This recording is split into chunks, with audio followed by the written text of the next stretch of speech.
If you took high school math, you probably spent hours staring at this table. It looks like a confusing grid of 15 different numbers, square roots, and fractions that you just have to memorize. But you don't actually need to memorize any of it. We can recreate every value on this board from scratch using nothing more than the physical logic you'd use to fold a piece of paper. To do that, we're going to step away from the abstract equations and look at these numbers as the physical measurements of basic everyday shapes. Words like sine, cosine, and tangent are just shorthand labels. They tell us which two sides of a triangle to compare. Sine means you divide the side opposite your corner by the longest side. Cosine compares the side next to you with that same long side. And tangent compares the opposite side with the one next to it. That's the only skill you need to solve the whole table. Once you can identify which side is physically opposite a corner and which is adjacent or next to it, the math is just simple division. These three labels give us the specific instructions needed to measure the physical shapes we are about to cut.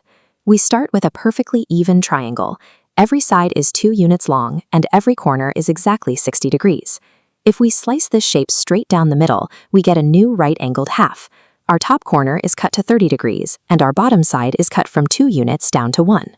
To find the height of this new side, we use a consistent rule for right triangles. The square of the 2 shorter sides added together always equals the square of the long side.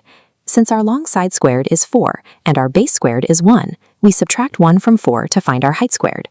That leaves us with 3, so our height is exactly the square root of 3.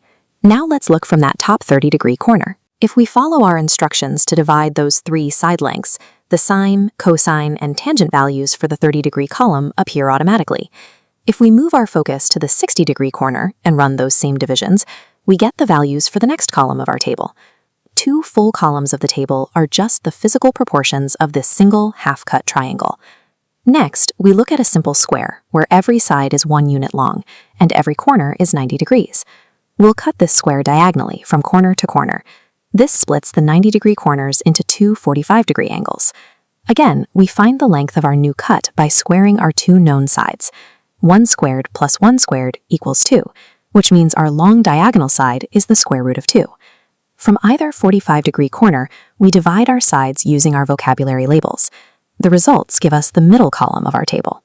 By cutting a simple, everyday square, we've completely solved the 45-degree column of the table without needing to memorize a single abstract number. Finally, as we push the top corner of a triangle down towards 0 degrees, the vertical opposite side shrinks. At exactly 0 degrees, that side disappears entirely. Since its length is 0, the sine and tangent ratios also become 0. The opposite happens when we push a corner toward 90 degrees. The triangle stands straight up, and the bottom adjacent side shrinks away. At 90 degrees, the side becomes 0. You can't divide by 0, so the tangent result is undefined.